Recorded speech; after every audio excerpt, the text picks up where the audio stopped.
Bienvenidos amigos, soy Fernando Rodríguez Patrón y estamos en JN Televisión, que llega a ustedes a través de Movistar. El día de hoy estamos en los estudios con la congresista Rosa María Bartra, a quien ya le damos la bienvenida. Fernando, encantada de estar con ustedes compartiendo este espacio. Gracias a usted por acceder a nuestra invitación. En Reforma Electoral en Marcha nos hemos preocupado a lo largo de todas las ediciones que hemos tenido durante el año 2016 de enfocarnos en aquellos aspectos que consideramos prioritarios, principales, para que la reforma pueda ser debatida desde el Parlamento. Y este es el primer programa que emitimos con una congresista. Entonces aquí vamos a tener mayor nivel de información si se quiere. Le propongo conversar en esta sesión acerca del financiamiento de las campañas. Bueno, es un tema sensible, muy sensible, dado el nivel de aceptación que tiene el Parlamento, porque yo hablo en esta ocasión, como se bien dice, como parlamentaria. Hablo como parlamentaria, hablo como primera vicepresidenta del Congreso de la República y hablo de un Parlamento que, a pesar que tiene una aceptación muchísimo mayor de la que han tenido los parlamentos anteriores, igual mantiene un nivel de desaprobación que no es el que quisiéramos tener. Entonces, hablar de financiamiento es hablar siempre de un tema sensible, de un tema sensible. Sin embargo, también hay que acostumbrarnos a decir siempre la verdad. Y la verdad no siempre es lo que nos gusta escuchar, no siempre es popular. Así que, bueno, encantada de que podamos tocar un tema tan sensible como es el tema del financiamiento. Bueno, sobre el tema de financiamiento podemos enfocarlo a su vez en varios subtemas. El primero de ellos propongo comenzar a hablar sobre las fuentes permitidas. Nuestra ley actualmente establece pues cuáles son las fuentes que pueden adoptar los partidos políticos durante sus campañas y establece también cuáles son las fuentes prohibidas. Aquí ya hay un primer tema que merecería por lo menos ser comentado. Por ejemplo, dentro de las aportaciones prohibidas está la de gobiernos extranjeros. Eso se entiende, es lógico, es absolutamente comprensible. Todos estamos de acuerdo allí. Pero no se prohíbe, por ejemplo, las aportaciones de ciudadanos extranjeros. Acá quisiera conocer su opinión al respecto.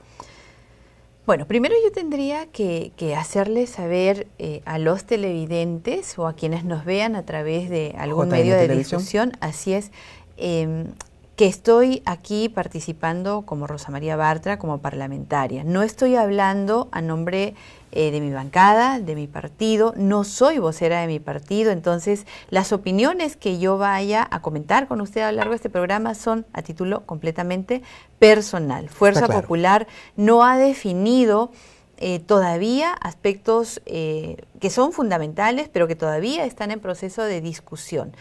Hemos aprobado en la legislatura anterior, ya casi al final de la legislatura, la primera parte de lo que sería el Código Electoral, la parte sustantiva. Falta todavía la parte procesal que se viene trabajando en estos días. Sin embargo, esta tampoco es todavía la posición oficial, es un insumo que se ha entregado a la Comisión de Constitución para que luego esta entre al debate normal.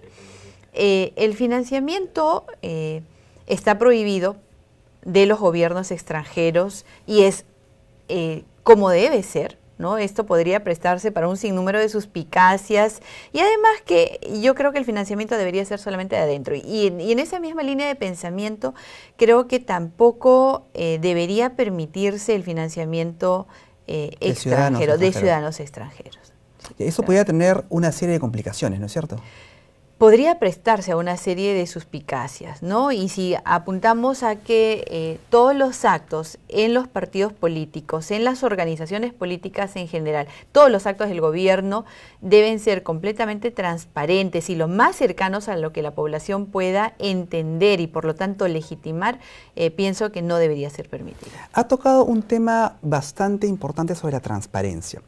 En campañas vemos que es frecuente, sobre todo en elecciones regionales, municipales y locales, que las autoridades que iban a una reelección, bueno, ahora está prohibido, pero quienes iban a una reelección hacían un uso indebido de la infraestructura, de los bienes y servicios municipales, por ejemplo. Esa es una fuente de financiamiento porque ahorra costos. Sí. Lo hemos visto permanentemente, ¿no?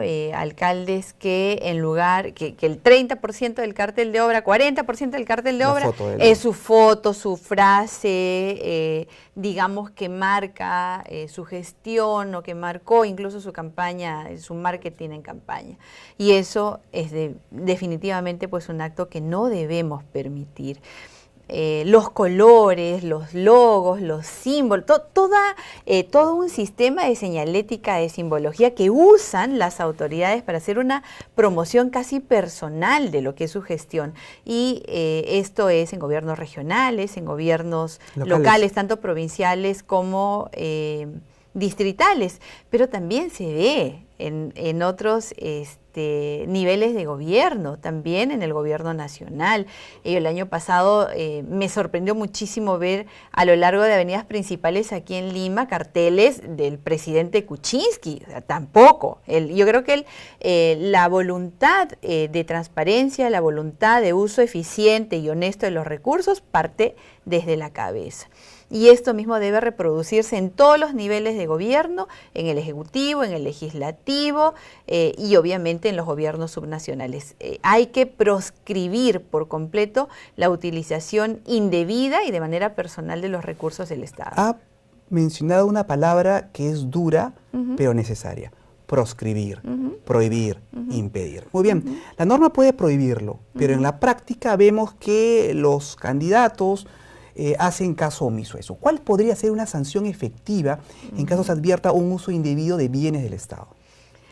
Hay bastante trabajo, Fernando, por hacer en este camino que usted plantea, porque acá también entramos a un plano que es bastante subjetivo, que es el plano de la ética, y de cuán éticos son los actos de las autoridades. Qué tan éticos son el uso de los recursos en lo que significa hacer autopublicidad. Y este plano entra ya a un análisis un poquito más profundo que significa ir a quién es el titular del poder. El titular del poder en democracia es el pueblo. ¿Qué hace el pueblo con ese poder que tiene? Se lo delega a una autoridad. ¿Cómo se lo delega? A través de un proceso electoral, a través de elecciones. Democracia representativa. Así es. Entonces le vota por alguien y le otorga el poder que es del pueblo. Entonces, ¿quién debe sancionar? El pueblo. El pueblo. ¿Cómo debe sancionar? No votando, no eligiendo, castigando. Hay una forma muchísimo más efectiva que lo que puede estar contenido en códigos, en leyes, ¿no? Muchísimo más efectiva sería que el pueblo, haciendo un uso efectivo del poder que tiene, sancione en la herramienta más potente que tiene, que es un proceso electoral. Bueno, interesante la respuesta, pero yo esperaba algo más efectista, ¿no? En el sentido de que una multa, qué sé yo. Pero lo que pasa es que nosotros, Fernando, y eso conoce usted perfectamente, nuestra legislación electoral sabe que tenemos multas para casi todo. El problema es que las multas, y de eso íbamos a hablar después, no se cumplen, no se pagan. Las sanciones electorales no se aplican. De eso vamos a hablar en unos minutos. Bueno, ese fue, digamos, un primer tema, el tema de las fuentes de ingreso dentro del tema de financiamiento. Pero podríamos hablar también de otros temas. Por ejemplo, el gasto en las campañas. El gasto es prácticamente ilimitado, no hay topes. Desde su concepción personal, porque ha claramente establecido que está hablando a título personal y no de la bancada, lo cual es correcto. En su opinión, ¿deberían fijarse o tarifarse, ponerse topes a las campañas, digamos, para hacerlas más equitativas? Sí, sí, en este momento de nuestra historia. Nosotros no tenemos una democracia fuerte, no tenemos partidos políticos consolidados. Hablo de Fuerza Popular, que es el partido político más importante en este momento del país, el que tiene la mayor representatividad y la mayor organización. Fuerza Popular es el único partido que tiene congresistas en absolutamente todas las regiones.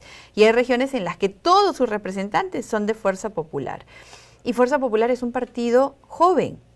Es un partido que tiene poquísimos años de vida institucional.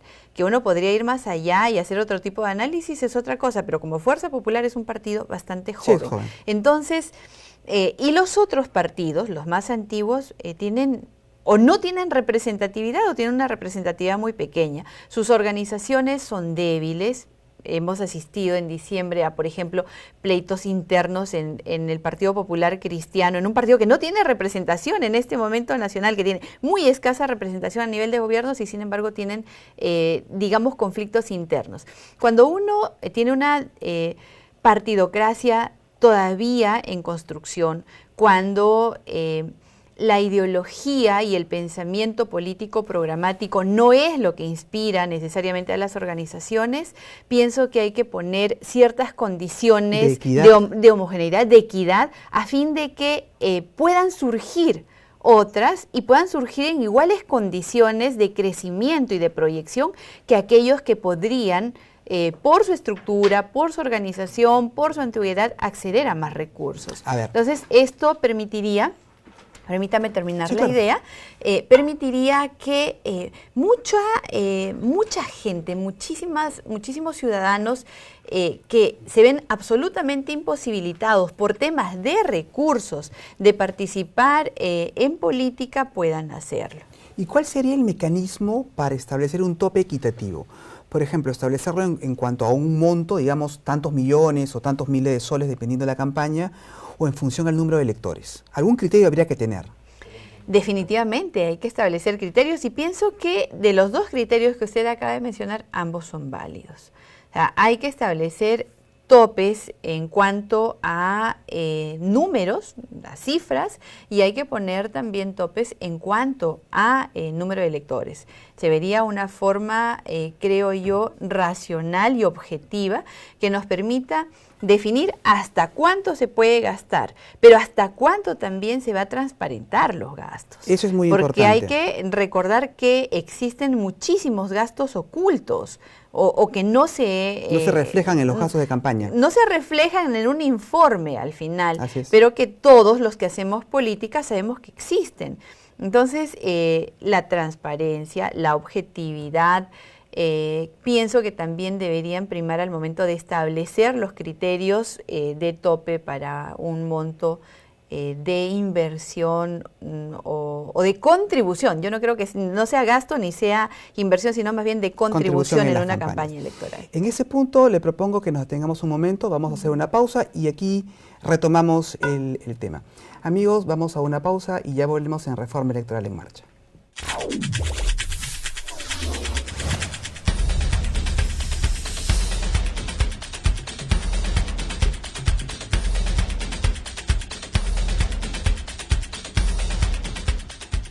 Amigos, continuamos en Reforma Electoral en Marcha a través de JN Televisión.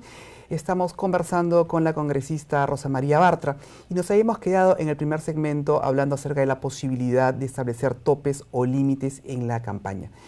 Sobre los topes o límites, algunas legislaciones ya lo han previsto, ¿no? La ecuatoriana, la argentina establecen topes. Y estábamos justo antes del corte estableciendo alguna posibilidad. ¿Cuál sería la posibilidad de llevar a cabo esos topes? ¿Fijar algún monto fijo o establecer, digamos, un monto en función al número de electores? Yo pienso que deben ser ambos, ¿no? Ambos criterios. Un tope... es que en realidad esa combinación puede resultar un tanto compleja de... O pueden ser una u otra. Claro. Digamos que establecer un monto tope es que dependería también del tipo de campaña que nosotros una campaña hablando, presidencial, ¿no? O sea, si hablamos de campaña presidencial, exacto, porque yo estaba tratando en este momento de imaginar escenarios. Entonces, no podrías poner topes fijos en una campaña para gobiernos subnacionales porque resultaría muy complejo. Exactamente. O sea, un distrito que tiene 10.000 electores. 10.000 electores, hay algunos mucho más pequeños, con uno que tiene pues 2 o 3 millones, 6 millones de electores, no resulta posible plantear un tope que pueda ser plano. Entonces pienso que se podría hacer de acuerdo al tipo de elección fijar la metodología de tope. O de sea, hecho, digamos, ahora ya hay algunos topes, no necesariamente en los el, topes para en las el financiamiento, aportaciones pero individuales. ya hay tope para aportación, hay tope en cuanto a publicidad. Hay tope en ¿no? cuanto a las Entonces, aportaciones de índole individual. Así es. Pero un partido puede tener miles de aportantes, ¿no? Ahora, eso es mucho más real, ¿no? El fijar un tope. Esto haría que las elecciones sean hasta cierto punto más justas, más competitivas. Es que precisamente de eso se ha tratado las modificaciones que se han hecho en este sentido y las que se vayan a hacer, de hacerlas equitativas, de ponerlas al alcance de los ciudadanos de buena voluntad que quieren participar en política, pero que ven precisamente en la contribución que hay que hacer en este esfuerzo la mayor limitante. Entonces sí creo que este debe ser uno de los grandes esfuerzos que se debe hacer desde el legislativo a fin de tener la mayor posibilidad de participación activa. Vamos a redondear la idea. O sea, estamos de acuerdo que las campañas tienen que tener un límite, ¿correcto? Las campañas son cada vez más caras, hay que limitarlas, correcto. Ahora, ¿qué ocurriría si para evitar, por ejemplo, el tema de penetración de dinero ilícito del narcotráfico, por poner un ejemplo, en la campaña, en la política, que no la ensucien, establezcamos que estos límites los ponga el Estado, pero que sea el Estado quien invierta en las campañas? Es decir, por poner simplemente un ejemplo, en una campaña, en unas elecciones generales para escoger presidente y congresistas, a cada partido se le otorga punto suspensivo millones de soles, pero que sea el Estado quien financie las mismas.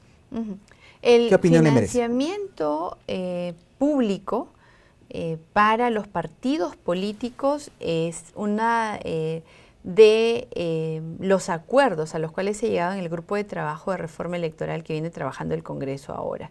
Y eso es algo que ha tenido consenso. Todos los partidos políticos que tenemos representación ahora en el Parlamento van a recibir en 2017 hemos coincidido en que es necesario el financiamiento del Estado. Y es absolutamente necesario. Es el Estado el que tiene también que contribuir. Sin embargo, esto casi nunca ha prosperado porque igual hablamos de un tema sensible. El descrédito de los pueblo, partidos, ¿no es exacto, el pueblo siente tan lejano a los políticos y a los partidos políticos que sienten que no tendría por qué el dinero de los contribuyentes ir a financiarlos. Sin embargo, muchas veces desconocemos que pues, son los políticos los que finalmente determinan las políticas públicas, que es las que van a determinar el tipo de educación que vas a tener, el tipo de salud que vas a recibir, si se va a invertir o no en carreteras, etcétera. ¿Pero qué le parecería la propuesta que sea el Estado quien la financie? A mí me parece que